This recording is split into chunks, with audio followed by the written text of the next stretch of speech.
अस्सलाम वालेकुम नाजरीन, प्रोग्राम दूसरा रुख में खुशामदीद। मैं हूं आपका मेज़बान नादिर गुरामानी। नाजरीन, इस वक्त अडयाला जेल के बाहर की सूरत हाल हो या हुकूमत के हालिया फैसले हों, PTI के जो स्ट्रेटजी हो कि खैबर पख्तूनख्वा के अंदर जलसा होगा और उसके बाद एक मरतबा फिर तहरीक की तरफ जाने का पाकिस्तान तहरीक इंसाफ जो है वो ऐलान भी कर रही है, इशारा भी दे रही है। लेकिन इन तमाम चीज़ों के दरमियान जो एक अहम मामला है वो मुल्क में अमन अमान की सूरत हाल का मामला है। ये बार बार मुतालबा किया जाता है कि अमन अमान की सूरत हाल के हवाले से कोई मौसर और अमली इकदाम जो हैं वो उठाए जाएँ। खैबर पख्तूनख्वा और बलूचिस्तान के अंदर की जो सूरत हाल है वो आपके सामने है। और इसी के साथ साथ हमने हाल ही में देखा कि जो बलूचिस्तान की सूरत हाल थी उस पर डॉक्टर मालिक बलोच साहब ने अपने डेलीगेशन के साथ नवाज शरीफ साहब के साथ मुलाकात भी की थी। और उस मुलाकात के बाद उन्होंने जो मीडिया से गुफ्तगू की उसमें ये बताया गया कि मियाँ साहब के सामने सारी सूरत हाल रखी भी गई है और मियाँ साहब ने भी इस बात का इजहार किया है कि वो बलूचिस्तान की सूरत हाल के हवाले से अपना किरदार अदा करेंगे और इस हवाले से उन्होंने हामी भरी है। अब हम इस इशू पर मालिक बलोच साहब हमारे साथ हैं, उनसे गुफ्तगू करेंगे और जानने की कोशिश करेंगे कि उस पर क्या पेशरफ्त हुई है और डॉक्टर साहब इस वक्त किस तरह सूरत हाल को देख रहे हैं। डॉक्टर साहब बहुत शुक्रिया वक्त निकालने का। सर, सबसे पहले तो ये बताइएगा कि बलूचिस्तान की जो सूरत हाल थी उसके बाद हमने देखा कि आपकी मियाँ साहब के साथ मुलाकात हुई।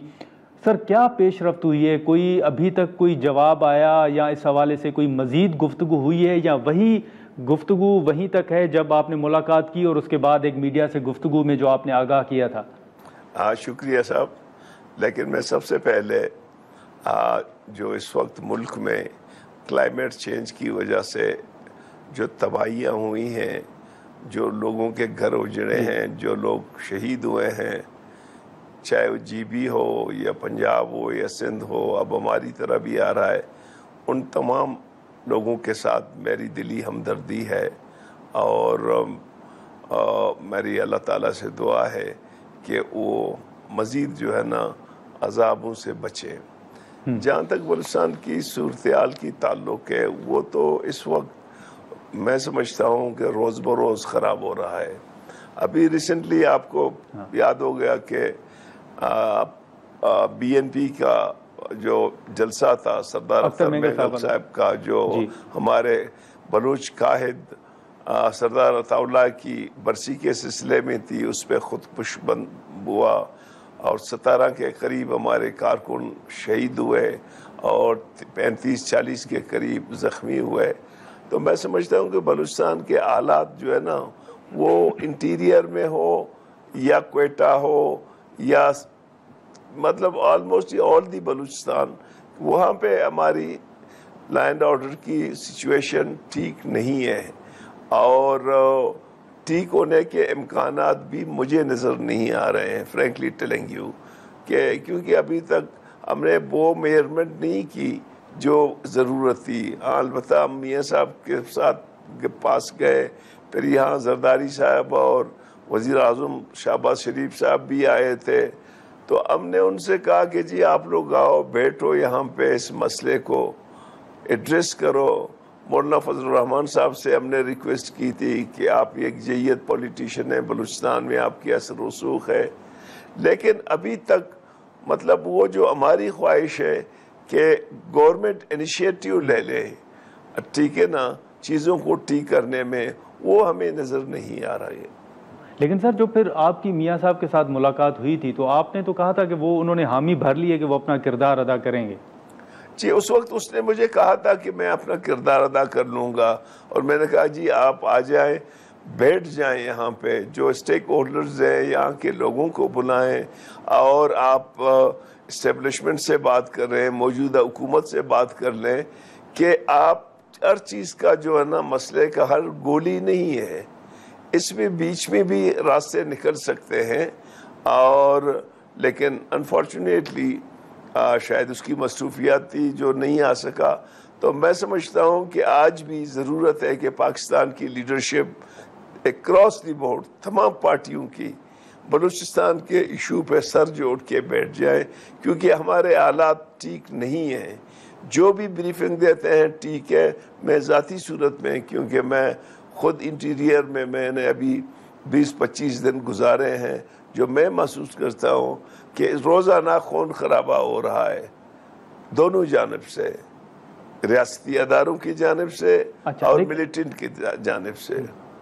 जी, लेकिन मालिक बलोच साहब, ये जो मियाँ साहब की खामोशी है या अभी तक जैसे आपने फरमाया, क्या फिर आप मायूस भी हैं कि मियाँ साहब ने कहा था और अब उस पर वो खामोश हैं, कोई उन्होंने जवाब नहीं दिया? देखिए, पॉलिटिक्स में मायूसी तो अच्छी चीज़ नहीं है, लेकिन अगर हम बर वक्त फैसले कर लेते तो शायद ये मसला इस हद तक नहीं पहुंच पाता था। जो हमने 2015 में इनिशिएटिव ली थी फेडरल गवर्नमेंट ने और प्रोविंशियल गवर्नमेंट ने, अगर वो उनको हम इम्प्लीमेंट कर लेते तो शायद अब वो हालात इस हद तक नहीं पहुंच जाते कि जो आज हैं। अब तो आज मेरे ख्याल में दोनों फरीकैन जो है ना, चाहे रियासत हो या उसके अदारे हों या हमारी हुकूमतें हों या बलूच मिलिटेंट हों, वो एक दूसरे के साथ जो है ना बातचीत करने के लिए तैयार नहीं थे। उस वक्त एक अच्छा माहौल बना था जो हमने ज़ाहिर की। ठीक है, लेकिन सर जो आपने मियाँ साहब के साथ मुलाकात की थी, हमारी मालूमात के मुताबिक उस मुलाकात में स्पीकर कौमी असम्बली साहब भी मौजूद थे या उस वक्त उन्होंने टॉक भी की थी, एहसन इकबाल साहब थे और ख्वाजा आसिफ साहब भी शामिल थे, तो क्या उनकी राय कोई मुख्तलिफ थी? और जो हमें मालूम हुआ कि आपने अख्तर मेंगल साहब के साथ भी बात करने की एक तजवीज़ रखी थी मियाँ साहब के सामने, तो क्या उन पर जो दीगर रहनुमा थे उनकी राय कोई मुख्तलिफ थी सर, अगर बताना चाहें? नहीं, कोई मुख्तलिफ नहीं थी। देखिए, मियाँ साहब तय सब थे, उसकी तमाम टीम मौजूद थी। परवेज़ रशीद साहब थे, ख्वाजा आसिफ थे, एहसन इकबाल साहब थे और स्पीकर साहब भी थे। तमाम लोग 15-20 लोग थे, वो 8-10 लोग हम थे। हमने कहा कि जी आप मेहरबानी करें। उसने हमसे इत्तेफाक भी किया, चाहे उस ज़माने में अख्तर मेंगल की लॉन्ग मार्च के हवाले से हो तो या जो है ना यहाँ बलूचिस्तान के मसले को गुफ्तशुनी से हल करने की, लेकिन फिर वो नहीं आया, जिससे जो है ना वो मकासद हासिल नहीं हो सके। हमारे सामने तो उसने इत्तेफाक की थी तमाम चीज़ों पे। लेकिन सर ओवरऑल जो एक तासुर दिया जा रहा है कि शायद मौजूदा सेटअप से खुद मियाँ साहब भी खुश नहीं हैं। जब आपने मुलाकात की तो क्या बतौर सीनियर पॉलिटिशियन आपने भी कुछ ऐसा महसूस किया कि मियाँ साहब के अपने भी बड़े तहफ़्फ़ुज़ात थे? क्या ये हकीकत है? नहीं, मैंने मियाँ साहब ने कोई तहफ़्फ़ुज़ात हमारे सामने बयान नहीं की। अलबत्ता हमारे साथ जो हुआ था 2024 के इलेक्शन में, वो तमाम सूरत हाल हमने उसके साथ रखी कि 2018 में हमारे साथ क्या हुआ। हमें कहा गया कि जी आप नवाज शरीफ को छोड़ो, आप इन्हें, नहीं तो आप आउट है। हमने कहा हम क्यों छोड़ें उसको, तो हम आउट हो गए। 2024 में भी हमारे साथ यही कुछ हुआ। हमने कोई 10-12 सीटों के करीब जीत रहे थे, उन लोगों ने हमें सीटें नहीं दी। तो ये हमारे साथ, हमने मियाँ साहब को कहा कि बलूचिस्तान को तो सबसे पहले इस बात की ज़रूरत है कि उसके लोगों को ये वोट का हक मिलना चाहिए कि जिसको वो वोट देंगे वो उसके नुमाइंदे हैं। लेकिन 2024 के इलेक्शन में वोट किसी और को अवाम ने दिया और पार्लियामेंट में कोई और आ गया जिसने उस इलाके को देखा भी नहीं था। तो ये आप सिर्फ बलूचिस्तान की बात कर रहे हैं सर या ओवरऑल खराबी हुई है? देखिए, मैं तो बलूचिस्तान में स्टेटिस्टिकली बता सकता हूँ, बाकी जगहों पे तो मैं नहीं बता सकता हूँ, लेकिन बलूचिस्तान में जो कुछ हुआ है वो तो हमारे सामने हुआ है ना। तो सर आपके मुताबिक बलूचिस्तान में असल वोट किसको पड़ा? सर देखें, यहाँ पे जो ज़्यादा ताकतवर लोग हैं, ताकतवर पार्टियाँ कॉम्युनिस्ट पार्टियाँ हैं। फिर मजहबी पार्टियों में JUI बहुत स्ट्रॉन्ग है, और ये जो हमारी मशरकी बलूचिस्तान है, यहाँ कबायली चीफ्टेंट्स लोग हैं, हमारे जागीरदार हैं, बेला में भी हमारे नवाब और सरदार हैं, मुख्तलिफ इलाके हैं। लेकिन मेजॉरिटी में जो है ना, जो मैं कहूँ कि मोर देन 80% जो एरिया है पख्तून बेल्ट हो या बलूच बेल्ट हो, इसमें या तो नेशनलिस्ट पार्टियां हैं या JUI है पॉलिटिकली। बाकी मशरकी बलूचिस्तान में ज़्यादातर रवायती लोग हैं। तो सर फिर मालिक साहब, फिर मियाँ साहब ने क्या जवाब दिया ये इंतखाबात के हवाले से जो आपने तहफ़्फ़ुज़ात उनके सामने रखे? देखिए, मैंने तो अपनी बातें उसके सामने रख ली। उसने बहुत सी चीज़ों पे बात की, बहुत सी चीज़ों पे बात नहीं की, लेकिन मैं समझता हूँ कि हमने अपनी ग्रीवेंसेस उसकी टीम को पहुँचा दिया कि हमारे साथ ये हुआ है। लेकिन सर अब ये जितनी चीज़ों का हम जिक्र कर रहे हैं, जैसे बलूचिस्तान की सूरत हाल का आपने जिक्र किया, इवन अभी अख्तर मेंगल साहब ने इस्तीफ़ा दिया हुआ है, उनका इस्तीफ़ा मंजूर तो नहीं हुआ, लेकिन अब कोई आप सूरत हाल देख रहे हैं कि अभी भी मौजूद है, एक स्पेस है या एक गुंजाइश है कि बातचीत हो सकती है या नहीं हो सकती? नहीं, मैं समझता हूँ कि अगर हम संजीदगी से बातचीत को एक दफ़ा रख ले, अभी इस मौजूदा दौर में बातचीत मुमकिन नहीं है दोनों जानिब से, हम वो इक़दामात शुरू करें, हम महरूमियों को एड्रेस करें, हम नौजवानों को ऑन बोर्ड करें, हम अपने जो हमारे बेरोज़गार हैं उनको हम अपॉर्चुनिटी दे दें, बॉर्डर में हम कारोबार को छोड़ दें, हमसायों के साथ अच्छे ताल्लुकात हम रखें, एक मल्टीपल जो डायमेंशंस है, मल्टीपल स्ट्रेटजी है, उसके साथ आप चीज़ें जो ले जाएंगे, कम से कम हालात बेहतर हो सकते हैं। क्योंकि इस वक्त लोग जा रहे हैं मज़ीद, फिर ये है कि लोग नहीं जाएंगे। अगर आपने सही में वो किए इक़दाम किए, तो मैं समझता हूँ कि अगर आप महरूमियों को, अगर आप लोगों के प्रॉब्लम को एड्रेस करें, ख़ास तौर पर करप्शन है, बहुत बड़ी मसला है बलूचिस्तान में, बलूचिस्तान की डेवलपमेंट रुक गई है और ये करप्शन जो है ना डेवलपमेंट को नहीं छोड़ रहा है। इन चीज़ों को ठीक करें, नौजवानों को जॉब्स दे दें, कारोबारी लोगों को अपॉर्चुनिटी दे दें, agriculture, live stock, mines, minerals, fisheries, इनको यहाँ के अवाम के मफाद के लिए इस्तेमाल करें, तब जाके कुछ चीज़ें बेहतर होंगी। नाज़रीन, डॉक्टर मालिक बलूच साहब हमारे साथ मौजूद हैं। हम यहाँ पर एक मुख्तसर सा ब्रेक लेंगे और ब्रेक के बाद जो मज़ीद सवालात हैं वो हम उनके सामने रखते हैं। प्रोग्राम में एक बार फिर खुशामदीद। करप्शन के पीछे कौन है बलूचिस्तान के अंदर? जैसे हमेशा नाम लिए जाते हैं, आपकी नज़र में किसकी? देखिए, मैं समझता हूँ कि यहाँ पे वो तमाम अदारे इन्वॉल्व हैं जो इस वक्त साहिब इक़्तिदार हैं।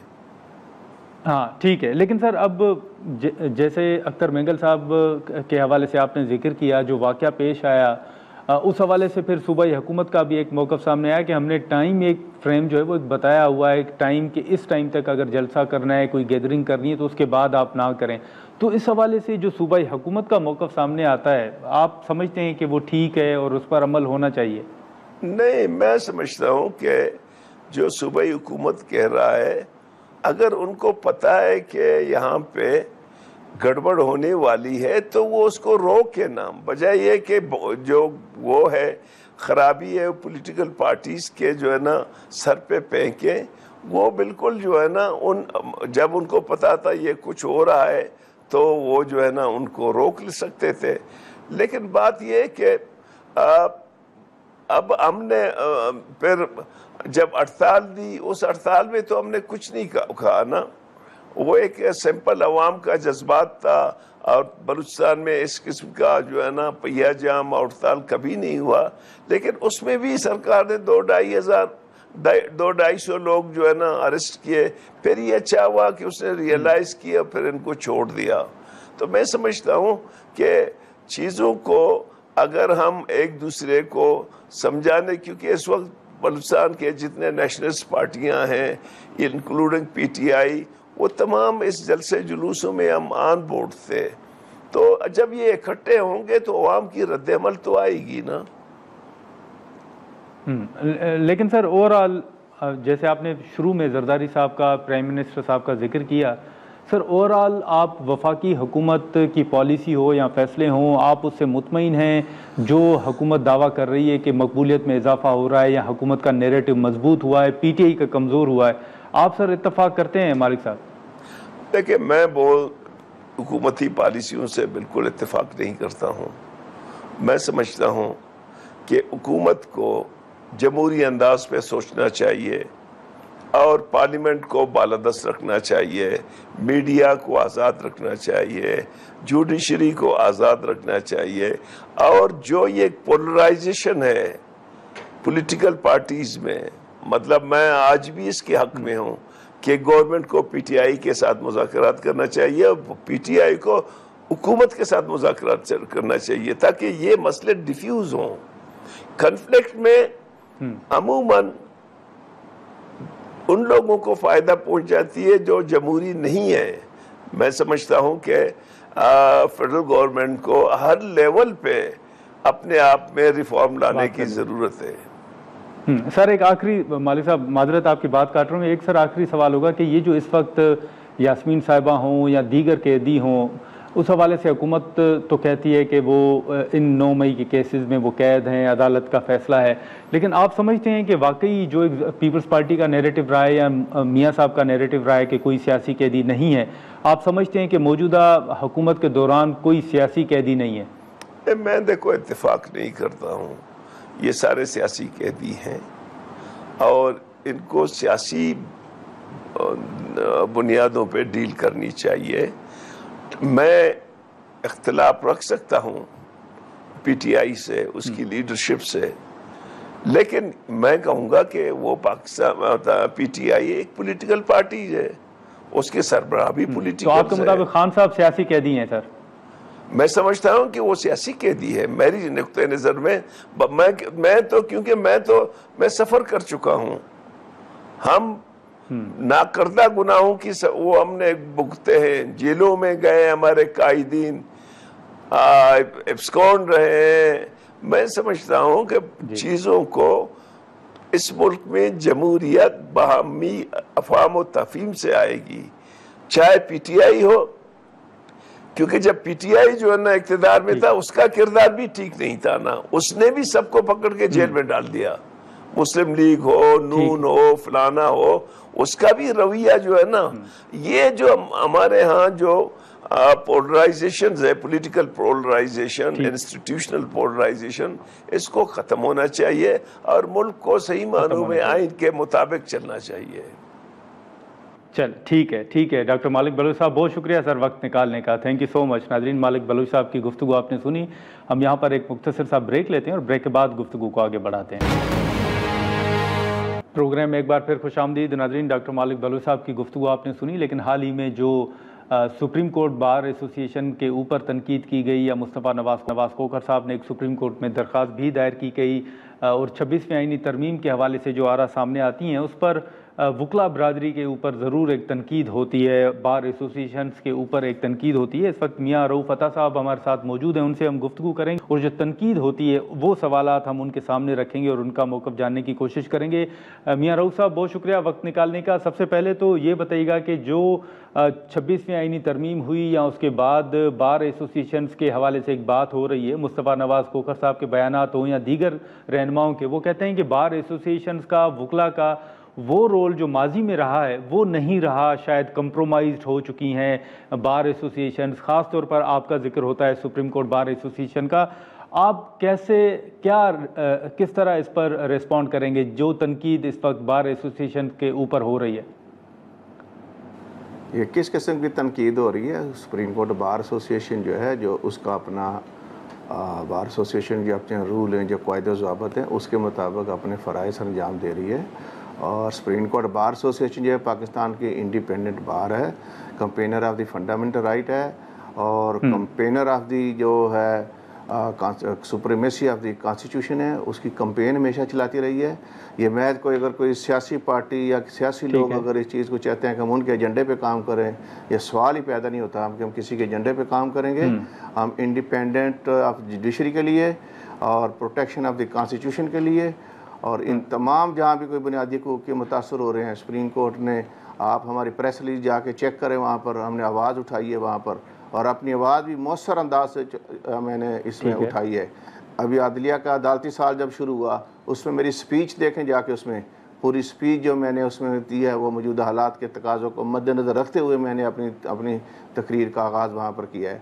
शायद कुछ लोग उसको नाबल्द हों और महज सिर्फ ये तनकीद बराए तनकीद के सिर्फ हम सियासी पार्टियों के कहने पर चलें, इसका सवाल ही पैदा नहीं होता।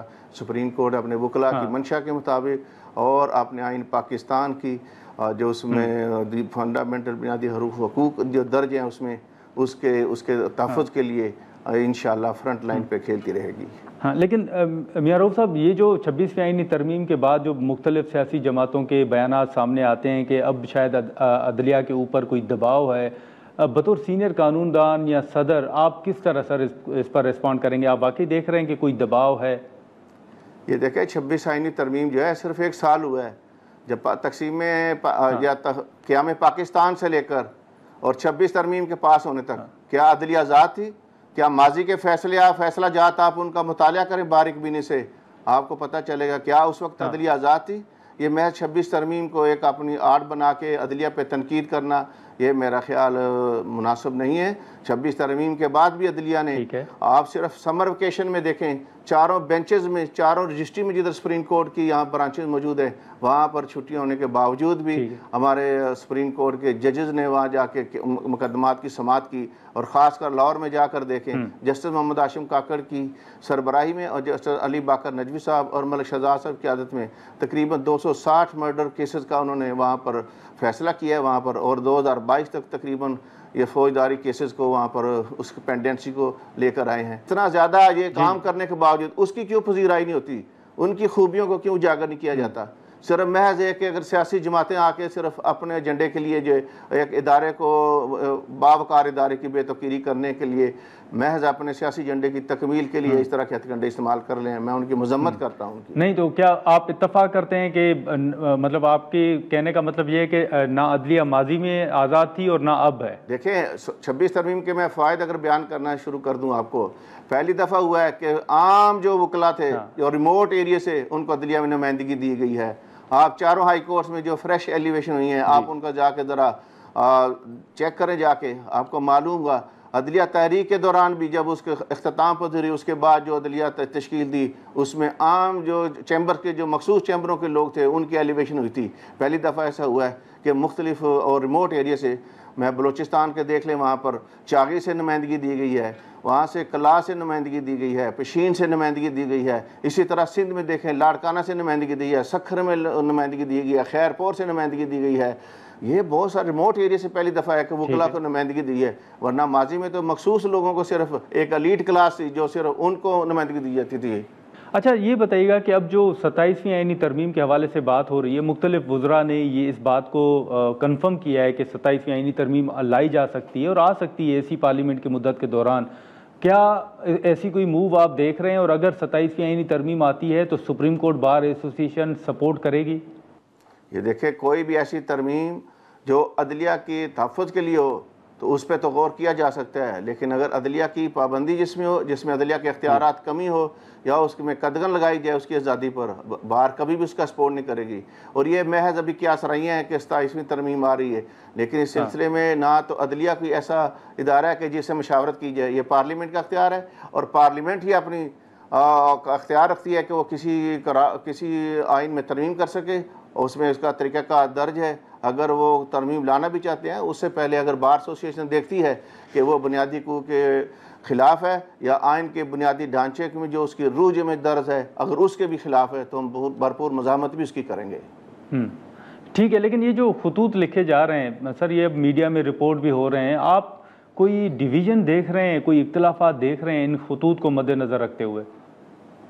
ये देखें, ये सिर्फ अभी 26 तरमीम के बाद नहीं, उससे पहले भी खतूत लिखे गए जजेस के दरमियान। तो मेरा उस वक्त भी, और जब अभी मैंने हालिया स्पीच जो की 8 सितंबर को, उसमें भी हमने उस पूरे यानी जो हाल भरा हुआ था, हमारे वकला पूरे पाकिस्तान से नुमाइंदगी कर रहे थे और तमाम जजेस वहाँ पर मौजूद थे, तमाम जजेस जिसको फुल कोर्ट रेफरेंस का हिस्सा जिनको होना चाहिए था वो तमाम वहाँ पर मौजूद थे। उनके सामने हमने रखा कि ये खतूत लिखने का सिलसिला मेहरबानी इसको तर्क करें और अपने जो ग्रीवियसेस हैं या आपके दरमियान जो दूरियाँ हैं या आपके दरमियान अगर कोई मामलात में कोई इशू आता है तो मेहरबानी करें टी रूम में उनको जाके हल करें। ये पब्लिक पे लाने से अदलिया की बेतौकीरी होती है। तो मेहरबानी करें अपने जो ये मामलात हैं वो टी रूम में हल करें उसमें। नाज़रीन, यहाँ पर एक मुख्तसर सा ब्रेक लेते हैं और ब्रेक के बाद गुफ्तगू को आगे बढ़ाते हैं।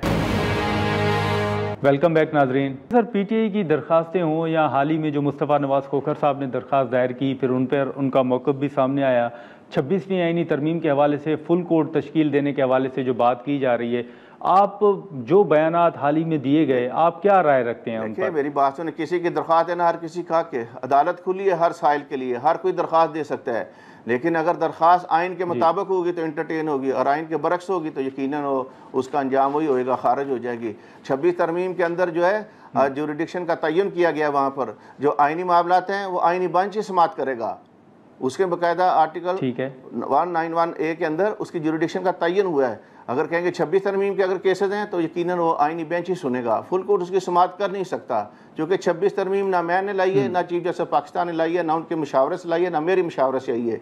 ये पार्लियामेंट की पास करता है और पार्लियामेंट नहीं के पास होने के बाद आइन का हिस्सा बनी है। तो जब आइन का हिस्सा बनी है तो जजेस बशमूल मेरे हर कोई आइन का पाबंद है, जो आइन में उनको अख्तियार दिए हैं वो उसको एक्सरसाइज कर रहे हैं वहाँ पर।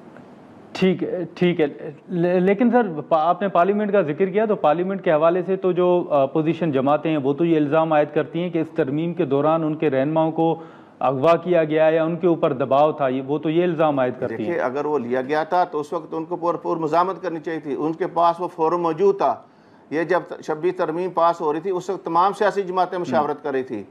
आप जिस पार्टी का जिक्र करना है या जिसकी तरफ इशारा कर रहे हैं, ये मौलाना फजलरहमान साहब मेरे कायद JUI थे, उनके घर के अंदर कई दफ़ा सीरीज़ ऑफ द मीटिंग हुई है मुख्तलिफ सियासी जमातों की, और सियासी और उसमें से जो इस वक्त जो मुतासरा जो जिसको कह सकते हैं जो पार्टी है, उनका ये कहना था कि यहाँ पर फेडरल कॉन्स्टिट्यूशन कोर्ट नहीं होनी चाहिए। हाँ, कॉन्स्टिट्यूशनल बेंच पे वो भी एग्री हुए थे, सिर्फ उनका ये मुतालबा था कि सिविलियन का जो ट्रायल है वो मिलिट्री कोर्ट भी नहीं होना चाहिए, और उस वक्त के चीफ जस्टिस की उम्र की हद है वो 65 की बजाय 68 नहीं होनी है। वो तीनों मुतालबात माने गए, लेकिन आखिरी वक्त पे वो बाइकाट करके चले गए। लेकिन उससे पहले जितनी भी मुशावरत हुई हैं उनमें वो शरीक रहे हैं। अब बाकी आप कहते हैं कि आप पार्लियामेंट के फोरम पे सियासी जमातों को यानी मौका नहीं दिया गया, डिबेट नहीं हुई, उस पर बात हो सकती है, उसमें जाके करें दोबारा अपनी जाके वहाँ पर इसके जो इसके मुतल्लिक हैं वो अपनी बात का इजहार कर सकते हैं। अगर इसकी मुखालफत रखते हैं, इख्तलाफ राय रखते हैं, वो दलाइल की बुनियाद पर बात करें वहाँ पर, लेकिन इसको अदलिया पे उछालना। ठीक है, लेकिन सर ये जो हाल ही में 10-10 साल कैद की सज़ा हुई है मुख्तलिफ रहनुमाओं को, फिर शाह महमूद कुरैशी साहब जो हैं वो बरी हो रहे हैं, तो इस हवाले से बहुत सी आरा जो हैं वो सामने आ रही हैं। बतौर सीनियर कानूनदान आप क्या राय रखते हैं इन केसेस के ऊपर या इन सज़ाओं के हवाले से जो फैसले आ रहे हैं? ये देखें, ज़ाब्ता फ़ौजदारी में क्रिमिनल ट्रायल का एक तरीक़ाकार मौजूद है। आपका ये ज़हन कहना कि एक सेटअप एविडेंस के कुछ लोगों को रिलीफ मिल रही है और कुछ लोगों को सज़ाएं दी जा रही हैं, मेरे नज़दीक तो फिर ये मुनासिब नहीं है। और इसी का फ़ायदा फिर इनको अगले अपील में मिलेगा, वो अपील फाइल करें, इसी की बुनियाद पे वो अपना आर्गूमेंट दे सकते हैं एपलेट कोर्ट के सामने। लेकिन जहाँ शाह मुझसे कुरैशी या दीगर लोगों को बरी हुए तो उनका रोल देखना होगा, उसमें क्या रोल दिया होगा चालान में उसमें, क्योंकि वो तो फाइल से ही पता चलेगा उसमें। अगर उनको रिलीफ मिली है और उसी सेम सेट ऑफ एविडेंस पे, तो फिर ये सेट ऑफ उसी सेट ऑफ एविडेंस पे कुछ लोगों को सजाएं दी है, तो ये उनके लिए बहुत बड़ा एक उनके पास नुक्ता मौजूद है और ये एक ठोस उनके पास रीज़न मौजूद है, उसमें बरी हो सकते हैं। लेकिन सर फिर ये PTI तो कह रही है ना कि हम अदालत से रुजू करते हैं, दरखास्तें दायर करते हैं, लेकिन वो इंटरटेन नहीं होती, उन पर समाअत नहीं होती, समाअत के लिए वो दरखास्तें मुकर्रर नहीं होती। उसकी होनी चाहिए, अगर दूसरों की हो रही है तो उनकी भी होनी चाहिए। हम देखें ये डिस्क्रिमिनेशन के बिल्कुल हम खिलाफ हैं। अगर उनका राइट बनता है, अगर उनकी टर्न आती है उसकी बारी की, तो ज़रूर उनको इंटरटेन होनी चाहिए उनकी एप्लीकेशन भी। सुप्रीम कोर्ट बात तो इसमें नहीं कहती कि किसी के साथ डिस्क्रिमिनेशन किया जाए, इनको ख़त्म होना चाहिए, ऐसा बिला इम्तियाज़ हर किसी के साथ यकसा सलूक होना चाहिए। आइन की मंशा भी यही है कि हर आदमी को उसको कानून के मुताबिक उसके साथ सलूक किया जाए। ठीक है, लेकिन सर अब आखिरी सवाल ये बताइएगा कि अब आने वाले दिनों में ये जितना हमने जिक्र किया डिवीज़न के हवाले से, खतूत के हवाले से, आपको आने वाले दिनों में क्या नज़र आ रहा है? आप समझते हैं कि अगर कोई इख्तिलाफात हैं, कोई डिवीज़न है तो वो ख़त्म होगी? ये देखिए, तनकीद सिर्फ वो जजेस साहिबान करें जो चूँकि 26 तरमीम से मुतासर हुए हैं, यकीनन खाम को उनका ग्रीवेंसेस तो है, लेकिन आप दूसरी तरफ देखें कि इस पिछले अदालती साल में तकरीबन 23,000 मुकदमा जो हैं सुप्रीम कोर्ट ऑफ पाकिस्तान ने निपटाए हैं उसमें। इन चीज़ों को भी उजागर करें। ये सिर्फ ये नहीं है कि 2-4 मुकदमात हैं और खतूत को सिर्फ बेस बना के एक इदारे की बेतौकीरी की जाए, उनके जो अच्छे पहलू हैं उनको भी नुमाया किया जाए, लेकिन उसके ऊपर आप कोई बात नहीं करता। वहाँ पर सिर्फ खतूत को एक तरजीह देते हैं, उसके अलावा भी बहुत सारे मसाइल हैं। आप देखें, लोग आइनी बेंच पे बात करते हैं, आइनी बेंच में भी इस वक्त तकरीबन 6000 केसेस ज़ेर अल्तवा हैं, और इन केसेस में से मेन केसेस उन्होंने निपटाए हैं, जिसमें आपने देखा रिजर्व सीट वाला मामला था, उसमें सिविलियन का जो ट्रायल मिलिट्री कोर्ट वो था, और एक from one high court to other high court के जजेस का जो ट्रांसफ़र का मामला था। इसी तरह सुपर टैक्स के मामला ज़ेर समाअत हैं, तो उन चीज़ों को भी थोड़ा सा उजागर करें। और 25 तरमीम का मामला अभी तक पेंडिंग है, जिसमें कबायली इलाका जात को KPK में ज़िम किया गया था, लेकिन उसकी कोई बात नहीं करता कि वहाँ के लोगों के हकूक़ मुतासर हो रहे हैं, उसकी भी समाअत की जाए। लेकिन चूँकि वो सियासी इशू नहीं है, वो किसी के एजेंडे पर नहीं है, वो पब्लिक का एजेंडा है, इसलिए उस पर कोई बात नहीं करता। चलें, ठीक है सर, बहुत शुक्रिया आपका वक्त निकालने का। नाज़रीन, मियाँ रऊफ़ अता साहब की गुफ्तगू आपने सुनी। अब उनका ये मौक़िफ़ था जो सुप्रीम कोर्ट बार एसोसिएशन पर तनकीद हो रही है, वो उसका कोई जवाज़ नहीं बनता। सुप्रीम कोर्ट बार एसोसिएशन आज़ाद है और वो किसी के एजेंडे पर काम नहीं करती। आज के प्रोग्राम में इतना ही, इजाज़त दीजिए, अल्लाह हाफ़िज़।